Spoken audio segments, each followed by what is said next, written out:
नमस्ते सोल्टिना। सोल्टिना नमस्कार ल आउनुहोस् बस्न।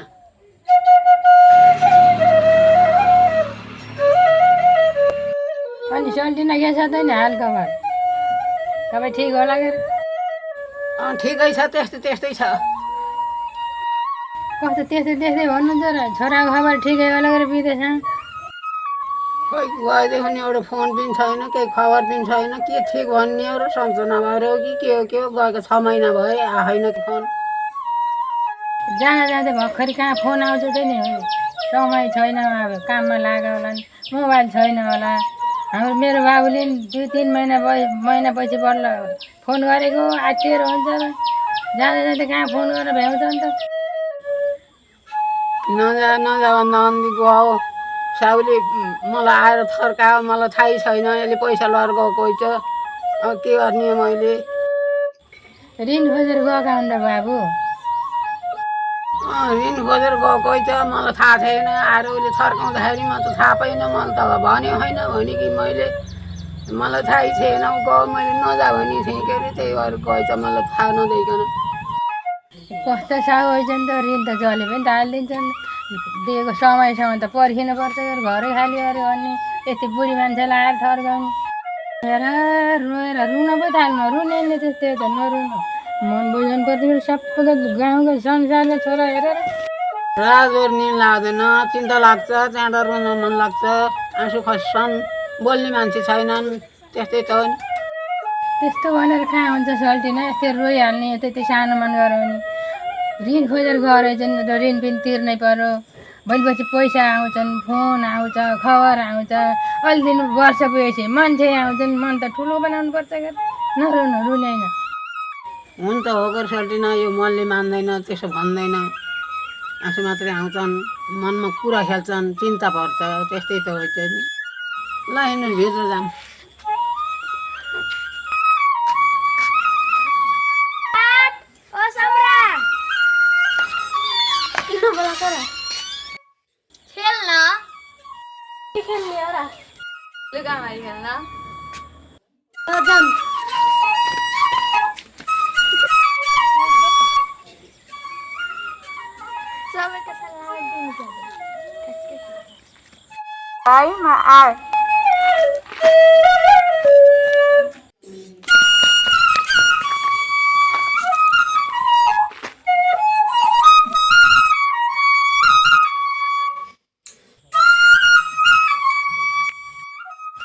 आसपास बाहिर निक्लियो, तिमी डुम भयो।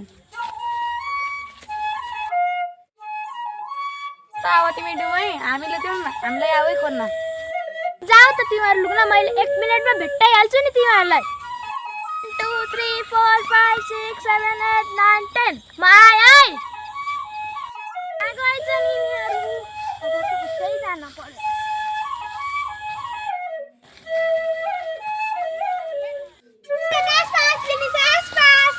तिमीलाई मैले देखेँ।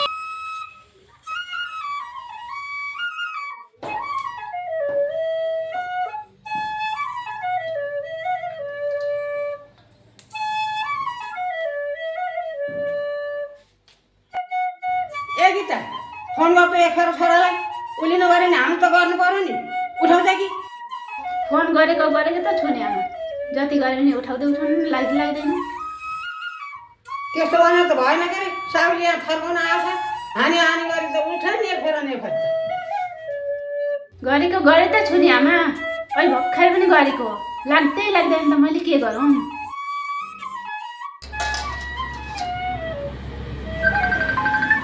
कस्तो फोन आयो?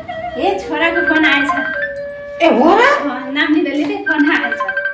ए जाति भयो त्यसो त। हेलो हेलो गीता, सन्चै छ हो? ठिकै छ। अनि के गरेको तपाईँले यस्तै? घरमा आत्तिन्छ भने थाहा छैन, फोन पनि नगर्ने। त्यस्तो होइन गीता, मलाई यहाँ आएर एकदमै गाह्रो भएको थियो। त्यो कुरा म तिमीलाई पछि बताउँला। के समस्या पर्यो त्यस्तो? फोन पनि नगर्ने, फोन गरेर भन्न त सकिन्छ नि। मैले तिमीलाई भने त, मलाई यहाँ आएपछि म बिरामी परेँ समस्या भयो भनेर मैले कामै गर्न पाइनँ। बल्ल 3-4 दिन भयो म ड्युटी जान थालेको। अहिले पनि ड्युटी हिँडेको। पुरा बुझ न त्यहाँबाट। परदेशको ठाउँ सोचे जस्तो नहुने रहेछ नि। तपाईँले भिमे साउसँग ऋण गाडेर गएको हो र हामीलाई नबताइकिन? हो, आफूसँग पैसा थिएन अनि नखोजेर के गर्नु त? घर आएर हामीसँग गएर हान, पैसा नदिए घर खाली गर्ने भने हान, के गर्ने अब? हो र, यसो गर न, अब फेरि माग्न आयो भने 1-2 महिनामा पैसा पठाइन्छु भन्नुभएको छ। कुरा भयो, मलाई गाह्रो भएर रहेछ भनेर भनिदिउँ न है। खैले त म पनि बोल्छु। आमा बोल्न खोज्नुहुन्छ ल आमासँग बोल्नु। आमा ल ढोक गऱ्यो है। ल ल आशीर्वाद छ बाबु। किन यसो गरिस् र बाबु? फोन पनि नगर्ने गएर पैसा लिएर गएको र तैँले हामीलाई थाहा नदिइकन। हो। साउले अस्ति आएर पैसा नदिएको मैले घर खाली गर्छु भनेर भन्यो छ। अब हामीले के गर्नु? कसरी तिर्ने हामीले?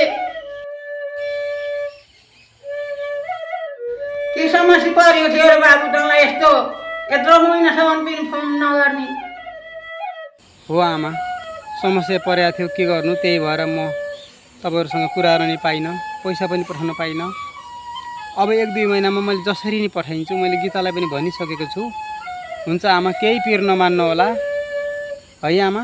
अब पिर चिन्ता नमान्नुहोस्, अब सबै कुरा ठिक हुन्छ। अब त यस्तो नगर है बाबु, हामी त चिन्ताले मर्छौँ। ल हुन्छ आमा, हुन्छ, पिर नमान्नु। म अब निरन्तर फोन गर्छु। ल अहिले म बाटोमा छु आमा, मलाई जान अबेला भयो। ल अहिले राखेँ है। ल हुन्छ अब।